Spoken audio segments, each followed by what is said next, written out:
Cette présentation est faite en partenariat avec Autodesk. Le quatrième chapitre va concerner les techniques de la 3D temps réel. C'est des techniques qui vont concerner plusieurs industries, mais aussi dans l'industrie du média et entertainment, plusieurs domaines différents.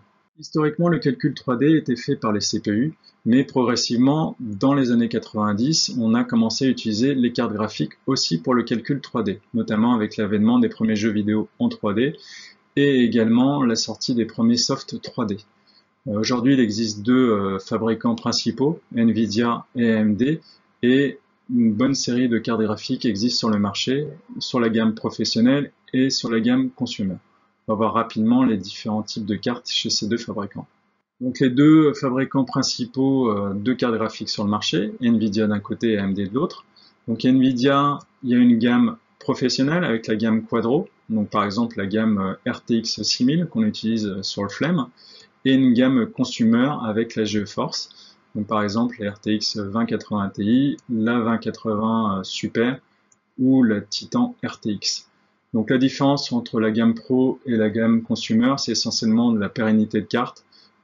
C'est que la gamme Quadro, on a une assurance d'avoir des cartes pendant un certain temps sur le même modèle, alors que les cartes GeForce, il y a des changements de cartes assez fréquents. Notamment Nvidia a annoncé la gamme 3000 pour la fin de l'année sur la partie GeForce. La partie AMD, donc là c'est pareil hein, que chez Nvidia.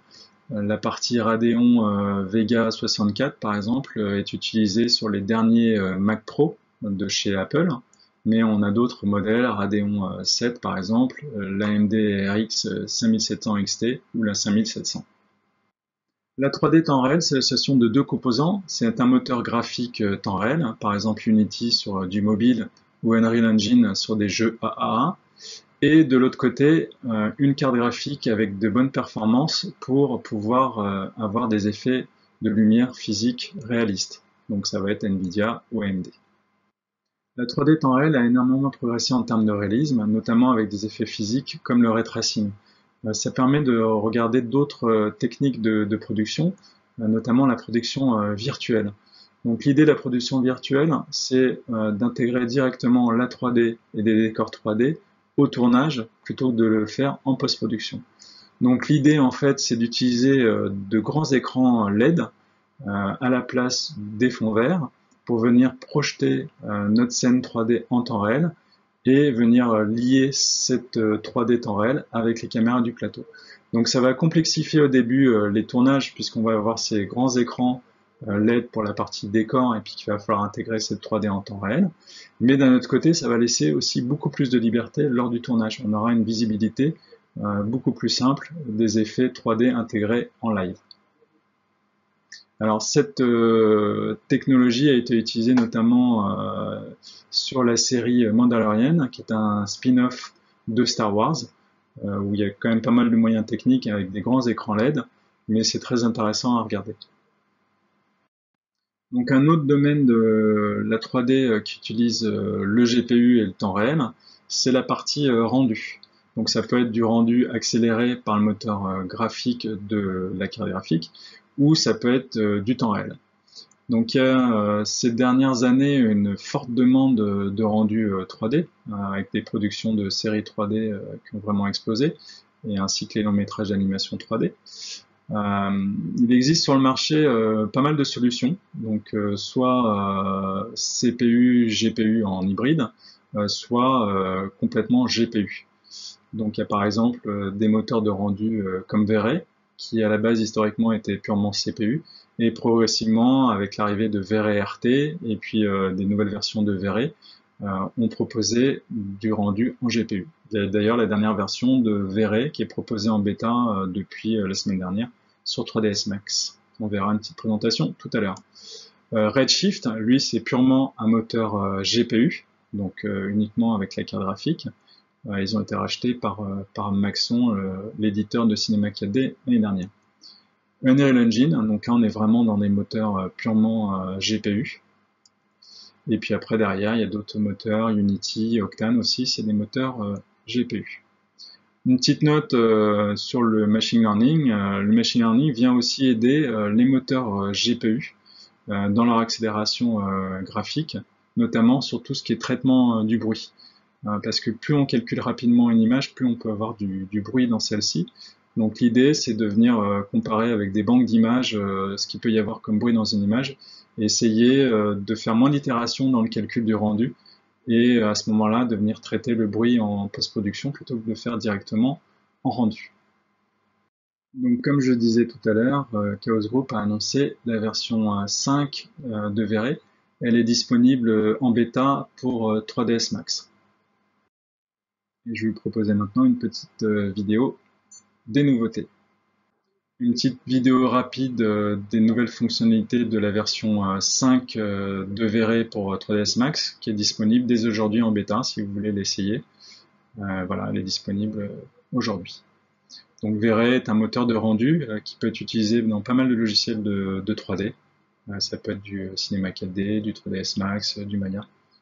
Il peut remplacer le moteur par défaut du logiciel.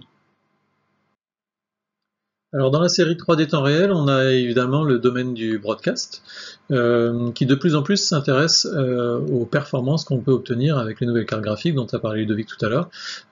Effectivement, ce qui change la donne, c'est qu'on a la possibilité maintenant d'avoir des graphiques 3D très photoréalistes, et donc de proposer des situations de plus en plus immersives pour le talent, pour le journaliste qui va venir présenter ou expliquer, mais cette fois dans un contexte 3D qui aura été établi. Alors on va retrouver ça, historiquement ceux qui ont joué entre guillemets avec ça, les premiers c'était souvent le sport. On retrouve aussi dans d'autres contextes. Alors notre partenaire privilégié pour tout ce qui va être réalité augmentée, studio virtuel, photoréaliste, ça va être Pixotop, une société norvégienne. Donc la société s'appelle The Future Group, mais le logiciel s'appelle Pixotop. Et il s'agit d'un outil de production broadcast temps réel basé sur Unreal. Donc le moteur en lui-même c'est Unreal, et par-dessus on a une surcouche logicielle qui va venir nous donner accès aux différents outils spécifiques broadcast qui vont nous permettre de gérer très facilement et très intuitivement des aspects très broadcast comme le keyer, le contrôle des caméras physiques, le tracking des caméras, le déclenchement des événements.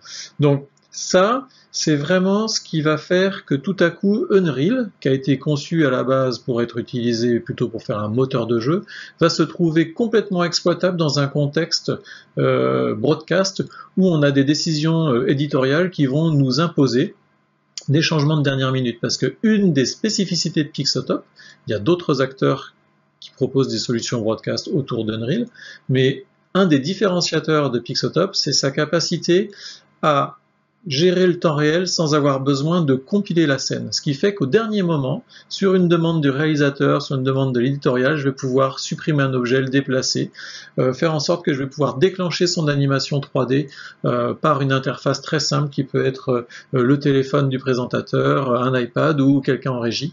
Donc ça, vraiment, Pixotop va permettre de garder l'interaction comme ça au dernier moment. On n'a pas besoin de compiler, parce que la compilation dans Unreal, ça peut prendre plusieurs longues minutes, et ça dans le broadcast, c'est pas gérable au jour le jour. On va trouver d'autres outils bien pensés comme ça, comme sa manière de gérer les transparences, entre mon niveau d'incruste, ma vidéo incrustée et mes objets 3D, pour pouvoir très facilement, en temps réel, modifier le plus possible les éléments à la demande, encore une fois, de ce qui va se passer, des décideurs qui vont être là au dernier moment sur le plateau. C'est très très important d'avoir cette flexibilité-là pour que ce soit utilisable en broadcast. Un autre notre partenaire historique dans le broadcast, Viserté, qui historiquement est beaucoup plus utilisé pour tout ce qui va être graphique 2D, 3D temps réel. Donc on distingue ça, on va parler plus des bandeaux déroulants, des résultats d'élections, les camemberts, le foot, etc. On peut aussi évidemment faire des studios virtuels et de la réalité augmentée avec Viserté, qui a une approche plus hybride, dans le sens où leur moteur de base, qui s'appelle VisEngine, arrive maintenant à sa version 4.0. Dans sa version 4.0, ils ont beaucoup travaillé tout ce qui va être les ombres, tout ce qui va être le ray tracing, pour ramener un peu plus de réalisme, mais on ne va pas aller jusqu'à ce que propose un moteur de jeu comme Unreal, dans le sens où tout ce qui va être événement atmosphérique, la pluie, la neige, le brouillard, tout ça, on ne va pas le retrouver. On ne va pas retrouver la profondeur de champ de la même manière. On ne va pas retrouver des interactions de type physique, à savoir si j'ai une balle qui rebondit, avoir le rebond automatiquement calculé par le moteur. Voilà. Ça, c'est vraiment des spécificités qui sont propres au moteur de jeu, qu'on ne va pas retrouver sur Engine 4.0 de Viz. Mais par contre, cet engine, il fait des efforts pour toujours avoir un rendu de meilleure qualité, plus fin, et il va aussi proposer une intégration avec Unreal on va pouvoir gérer un moteur Unreal comme un layer graphique qui va faire partie de ma scène Viz. Voilà. Donc on se rapproche, disons que si j'ai une partie de ma scène qui doit être photoréaliste et bénéficier du moteur Unreal, j'ai des solutions pour le faire dans Viz, mais on ne parle pas d'un moteur full Unreal, c'est une intégration d'Unreal dans mes scènes VizRT. Mais c'est une approche intéressante et assez novatrice qui a été présentée cette année au NAB 2020. La 3D temps réel va pouvoir aussi être utilisée dans tout ce qui est photogrammétrie et scan 3D, capture de la réalité. Donc il faut savoir que les coûts de modélisation et de création d'objets en 3D restent assez importants, que ce soit pour de la série, de l'animation, du long métrage ou également du jeu vidéo. On peut passer pas mal de temps à recréer des objets. Donc l'idée de créer des objets à partir de scan 3D n'est pas nouvelle. On avait des outils à l'époque de RealViz par exemple qui permettaient de reconstruire des scènes 3D à partir de photos.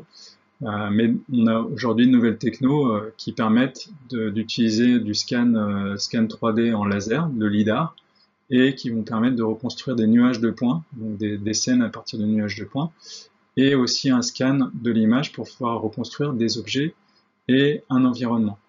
On a des technos qui sont aujourd'hui beaucoup plus abordables, notamment on a Apple qui a annoncé son iPad Pro avec un LiDAR intégré, et dans les prochaines années, c'est des technos qui devraient vraiment se répandre beaucoup plus facilement avec des technos qui sont utilisés dans beaucoup plus de domaines de l'industrie. Donc aujourd'hui, dans la partie Media Entertainment, le scan 3D va pouvoir être utilisé dans tout ce qui est VFX pour la recréation de décors dans les films. Notamment, ça a été utilisé dans les Animaux Fantastiques. On a recréé des rues de Paris à partir de scan 3D et on les a utilisés ensuite en post-production pour tout ce qui est compositing. On va pouvoir utiliser aussi ces décors 3D dans la production virtuelle. On va pouvoir avoir des décors qui sont beaucoup plus réalistes et qu'on va pouvoir capturer beaucoup plus rapidement que si on reconstruisait tout à la main. Et on va pouvoir utiliser ça aussi dans la partie broadcast pour la partie réalité augmentée ou studio virtuel. Et également, on va pouvoir utiliser ça dans les jeux ou en VR. Comme on est dans la partie 3D, une petite présentation rapide de 3ds Max 2021 qui a été annoncée il y a un petit mois maintenant. Donc le logiciel d'Autodesk en 3D avec Maya. Donc la 2021 de 3ds Max, elle va intégrer de nouvelles interfaces avec notamment un nouveau viewport pour tout ce qui est manipulation 3D temps réel de la scène, beaucoup plus simplement dans le viewport sans avoir à faire des rendus itératif pour voir où on est la qualité finale. Il y a un nouveau module de baking de texture, donc ça c'est pour venir écraser tout ce qui est éclairage dans les textures et pouvoir manipuler en temps réel sa scène. Il y a aussi le support de scripting Python 3.0. Le moteur Arnold par défaut maintenant dans tout le moteur graphique de 3ds Max 2021. Le rendu physique PBR directement dans le viewport et une amélioration générale des performances. Je vais vous montrer maintenant une petite présentation en vidéo de ces nouveautés. Donc, les nouveautés de 3ds Max 2021 en vidéo.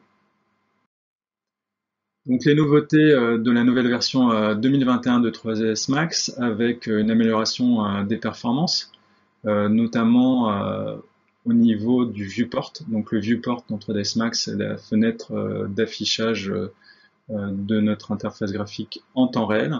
Donc là, il y a beaucoup d'améliorations. On va pouvoir travailler une grande partie de son rendu final directement dans l'interface, ce qui va permettre de diminuer considérablement le nombre d'itérations, c'est-à-dire qu'on va avoir beaucoup moins de rendu à faire pour voir le rendu final.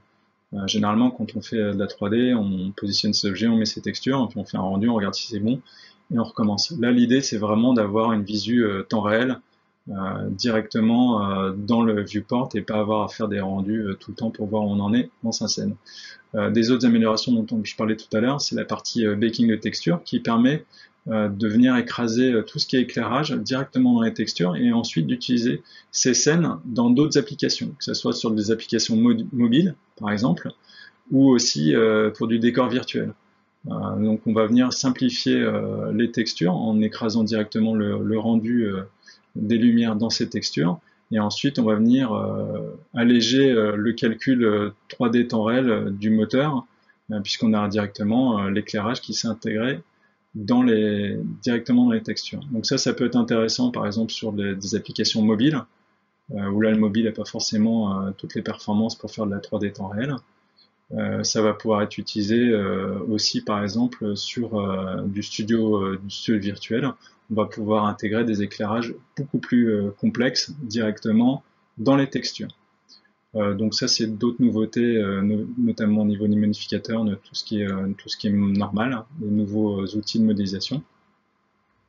Et là on va voir la partie dont je vous parlais il y a 2 minutes sur l'intégration du Python scripting en 3.7 directement dans 3ds Max. Donc ça c'est des outils qui sont assez intéressants pour venir automatiser certaines tâches et du scripting. Et une dernière partie, c'est les textures substances qui sont aussi intégrées depuis un petit moment dans 3ds Max. Et là, on a les dernières évolutions de ces textures substances directement dans 3ds Max.